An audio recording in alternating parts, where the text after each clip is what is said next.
Hey, how is your day going today? I hope it's going great. Hey, check it out. Andrew Tate's video on being bullied as a child. Let's watch. Mental fortitude and physical fortitude. So I'm very, very happy that my life has been difficult, because it's impossible to become a capable man or a man of my capability without struggling with facing serious adversities, without trying to overcome often insurmountable odds. I grew up in south side of Chicago. I'm obviously a person of color. I was bullied in school to a degree, and my father always taught me to stick up for myself. I was never allowed to run and cry to authority. I was told that if someone wants to mess with you or come at you, you can't always go tell the teacher. Sometimes you have to deal with it. I was actually picked on by these two kids when I was riding the school bus home. I think I was around 5 and they were around 7. They were a bit older than me, and they used to pick on me on the school bus. They'd sit behind me, throw things at me, hit me, etc.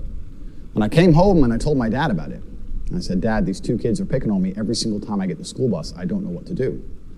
And my dad said, "I'm not going to call the teacher because the teacher ain't on the bus. And I'm not going to call the school bus driver because they're busy driving. Son, if you want to deal with this, you're going to have to deal with it yourself." And I said, "But Dad, they're bigger than me. What do you want me to do? There's 2 of them and they're bigger than me." And at the time, I'd just come home from school and I was holding a lunchbox. My dad pointed and said, "You have a lunchbox, son? Teach them." So weeks had passed. It was a few weeks. They kept picking on me, and I felt myself sitting there getting more insecure, and the rage was boiling inside of me. And one day, one of them slapped me in the side of the face from behind. I was sitting on the chair. He slapped me in the face from behind. And instantly, I don't know what it was, but this was the day I had enough, and I turned with my lunchbox and swung it over the back of the school bus chair and caught him and busted his eye clean open. The plastic Batman lunchbox hit him in the eye, and blood started squirting everywhere. All the children started screaming. And as I did this, the bus had just come up to a stop. It was a few stops before my stop, but it had stopped. And as the bus stopped and the screaming happened, I just got up and I just ran off the bus and ran home. I've never run so fast or so far in my life. I was full of adrenaline. I just ran. When I got home, I had blood on my clothes, and my dad looked at me. He said, "What happened?" And I said, "That kid," I won't say his name. I said his name at the time. I said, "That kid, he hit me in the face, and I just..." Excuse me, ladies and gentlemen. My laptop needs to be recharged. 1 second. Actually, no, let's continue. Sorry about that, excuse me.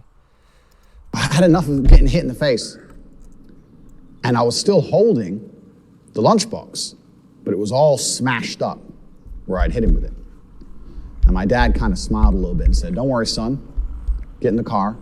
We got in the car and we went to Walmart.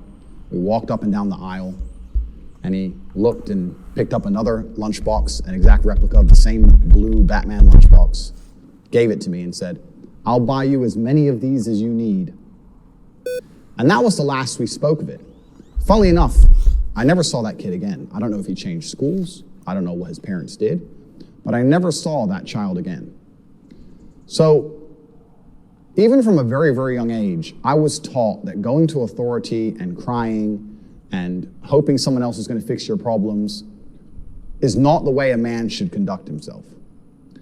When I left Chicago, I moved to Luton, England, which was multiple times voted the worst town in England. It's a high crime rate. It's a very bad area. My mother and father broke up, so I was in a single mother household. And now I'm a person of color in a single mother household. I'm also the only American at the time in Luton. And I had, again, repeat problems in school. I was picked on for being the only American. I was picked on for not knowing things I should have known because I hadn't been through the English educational system. I'd been through the American educational system. And I had trouble in school again, but I stuck up for myself. Unfortunately, nothing got violent at any point. But when people made fun of me, I stood up and said, "Listen, don't make fun of me. I'm from a different place, and I talk differently." And I always understood that standing up for yourself, I never went to the teacher, I never cried to anybody else. I just stood up for myself.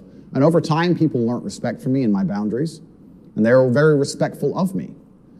And I had a very positive experience from then on out in school by simply standing up for myself, because this is how I was taught to act. In high school, I ended up having a reputation of a guy that nobody really messed with. I certainly wasn't a bully, absolutely the opposite, but no one really picked on me. I actually had a friend in school who was gay. I had 5 main friends in school, and I was also friends with a gay guy. And he would make fun of me for being American, and I would make fun of him for being gay back then. But the world was a very, very different place. Awesome video of Andrew Tate, his story on being picked on by other children at a young age and not reporting it to the teachers, but instead standing up for himself personally. His dad taught him, look, don't report it. I'm not going to report it to the teachers. I'm not going to report it to the bus driver. So what is left there to do? Stand up for yourself. Andrew Tate had to confront these bullies, and when the day came, he stuck up for himself. Never got messed with those kids ever again. In fact, he didn't see them ever again. Awesome story. What was something you took away from this video that impacted your life, or that struck something inside of you? Mine was that he stuck up for himself, and his dad told him, hey, look, I'm not going to tell anybody. You're going to have to deal with it yourself. That was amazing. He taught young Andrew Tate to stand up for himself. I love that, because I'm sure we all can relate with bullies picking on us when we were younger or currently.